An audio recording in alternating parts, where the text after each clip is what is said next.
माता की लोकतंत्र की हत्यारी सरकार हाय हाय हाय हाय हाय। आज लोकतंत्र का हत्या दिन दहाड़े इस सदन में आदरणीय स्पीकर जी ने किया है। राज्य सरकार के इशारे पर, झारखंड मुक्ति मोर्चा और कांग्रेस के इशारे पर आज बिना किसी दोष के जिस तरह से माननीय स्पीकर महोदय ने अपना जो व्यवहार दिखलाया है वो साफ दिखलाता है कि ये राज्य सरकार निरंकुश हो चुकी है। आज लोकतंत्र की हत्या करने वाली सरकार ने इस अभूतपूर्व काला अध्याय को रिपोर्टिंग करने से पहले तो यहाँ के जितने भी हमारे पत्रकार हैं उनको आने से रोका आज सदन के अंदर।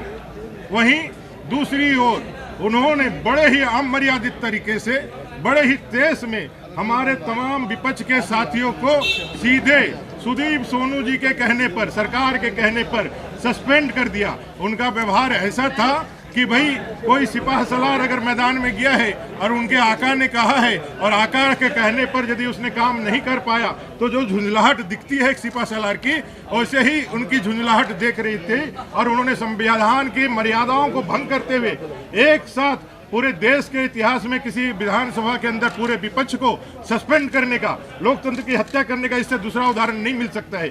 आज आप लोगों ने देखा होगा किस तरह से पाकुड़ के गोपीनाथपुर जाने से आसाम के सीएम और हमारे सह प्रभारी हेमंत बिस्वा शर्मा जी को भी रोका जा रहा है। वो गोपीनाथपुर अब झारखंड का हिस्सा नहीं है, वो देश का हिस्सा नहीं है, वो बांग्लादेश का हिस्सा बन गया है। ये सरकार दिखाती रही है तुष्टीकरण, वोट बैंक की राजनीति। और युवाओं के सवाल पर, जिन युवाओं को 5 लाख बेरोजगारी, 5 लाख रोजगार और 5,000 बेरोजगारी का भत्ता देकर वायदा करके सरकार आई थी, जिन अनुबंध कर्मियों के परमानेंट करने का भरोसा, चाहे वो पारा शिक्षक हो, सहायक अध्यापक हो, पोषण सखी हो, आंगनबाड़ी सेविका सहायिका हो, बीपीओ हो, सीआरपी हो, या फिर संविदा कर्मी सारे, कंप्यूटर ऑपरेटर सारे, डाटा ऑपरेटर सारे, मनरेगा कर्मी सारे, अराजपत्रित कर्मचारी सारे, इनके ऊपर उनका कोई जवाब नहीं है। और ये विपक्ष की आवाज जो झारखंड की आवाज है, उस झारखंड की आवाज को दबाने के लिए एक तो बाहर जब रहता है तो आदिवासी युवाओं को इस सरकार के तानाशाही के लिए उनको लाठी से,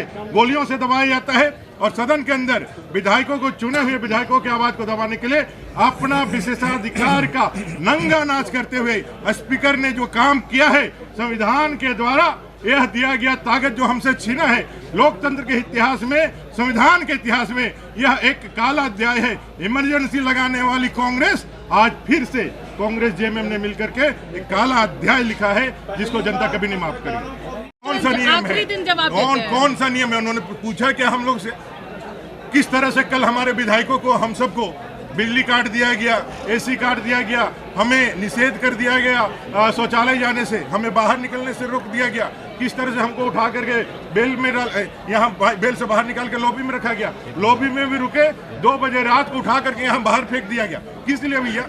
ये कौन सा कानून में लिखा हुआ है? अरे कौन सा ताकत आपको दिया हुआ है? ये बपोती नहीं ना आपका, ये विधानसभा। इनको लग रहा है कि उनको रजिस्ट्री मिल गया है, उनको किसी बाईसराय ने यहाँ रजिस्ट्री कर दिया है और यहाँ बैठे हुए। ये आपकी बपोती नहीं है, ये भारत के संविधान और लोकतंत्र का सबसे बड़ा मंदिर है और यहाँ जनता ने चुन करके हमको भेजा है। आपके कृपा से हम लोग नहीं आए हैं और ये बात आपको समझना होगा। और जिस तरह से आपने अपने अधिकारों का हनन किया है, ये जनता भी देख रही है और आपको उखाड़ करके बाहर फेंकेगी और बाबा साहब आम्बेडकर के संविधान को यहाँ लागू करा के रहेगी। हम लोगों ने 1975 के इमरजेंसी को भी लड़ करके हटाया था और इस अत्याचारी सरकार के इमरजेंसी को भी लड़ के हटाया। आगे हम लोग मैदान में हैं, जनता के बीच है। हमारे सारे माननीय विधायकों को कल तक के लिए निलंबित कर दिया गया है, सदन की कार्रवाई से बाहर कर दिया गया है। ये सारे लोग डरे हुए हैं, ये सारे लोग बौखलाए हुए हैं, सारे लोग तमतमाए हुए हैं। स्पीकर खड़ा होकर के ऐसे हाथ दिखा करके चैलेंज कर रहे हैं, ऐसे हाथ दिखा के चैलेंज कर रहे हैं। कभी लगा ही नहीं कि स्पीकर के पद में। यहाँ माननीय उच्च न्यायालय ने एक निर्देश दिया कि बांग्लादेशी घुसपैठियों का पहचान करो, बांग्लादेशी घुसपैठियों को पहचान करके उनको रेखांकित करके उनको बाहर निकालो। और ये स्पीकर जो खुद अथॉरिटी है, आज जिसके ताकत से हो हम लोग के ऊपर कलम चलाएं, वो खुद अथॉरिटी है, वो न्यायाधिकरण के खुद सभापति है, वो खुद बाहर क्या स्टेटमेंट देते हैं बांग्लादेशी घुसपैठ जैसा कोई मामला ही नहीं है। एक न्यायाधिकरण दूसरे न्यायाधिकरण को चैलेंज करता है और संविधान की बातें करते हैं, संवैधानिक परंपरा और विषयों की बात करते हैं। आप पूरी तरह से बायस्ड है, आप पूरी तरह से एक कार्यकर्ता के रूप में, ऐसा कोई भी स्पीकर हम लोगों ने नहीं देखा है जो पार्टी का झंडा लेकर के और अबीर लेकर के इस मंचों पे जाए और अपने लोगों का कोई उदाहरण है आप लोगों के पास?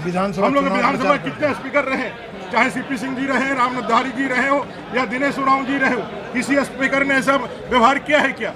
इन्होंने मर्यादाएं तार तार की है, इन्होंने लोकतंत्र और परंपराओं का हत्या किया है और हम लोगों को नैतिकता और हम लोगों का आचार सिखा रहे हैं। खुद वो गिल्टी है, वो खुद इसके कल्प्रिट है और जनता इसका जवाब देगी। एक डार्क इमरजेंसी चल रही है, एक हिडन इमरजेंसी चल रही है, उनको अपने गिरबां में झांकना चाहिए कि आज उन्होंने जो नंगा नाच किया उस नंगा नाच को जनता के बीच नहीं जाए, इसलिए पत्रकार सबको भी दर्शक दीर्घा में, पत्रकार दीर्घा में आने की अनुमति नहीं दी। ये साफ दिखलाता है कि यहाँ लोकतंत्र समाप्त हो चुका है, यहाँ तानाशाही सरकार है जिसने अघोषित इमरजेंसी लागू कर दी है और हम सब भारतीय जनता पार्टी के सारे विधायकों ने ये कसम खाया है कि जब तक इस सरकार को उखाड़ के नहीं फेंकेंगे, युवाओं को उसका न्याय नहीं दिला देंगे, युवाओं के लिए यहाँ के अनुबंध कर्मियों के लिए 1 या 10 विधायक भी यदि हमको छोड़ना पड़े, उसको त्याग करना पड़े, तो हम भारतीय जनता पार्टी के विधायक इसके लिए तैयार है। इस संकल्प के साथ हम मैदान में जाने वाले हैं।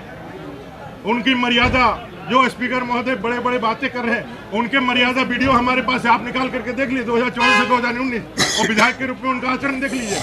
बड़ी बड़ी बातें कर रहे हैं, संविधान की बातें कर रहे हैं। उस समय स्पीकर थे दिनेश उरांव जी, माननीय दिनेश उरांव जी, किसने जूते फेंके थे उनके ऊपर? वो आदिवासी नहीं था, एक आदिवासी के ऊपर जूता फेंका, तब तो किसी को नहीं सस्पेंड हुआ था।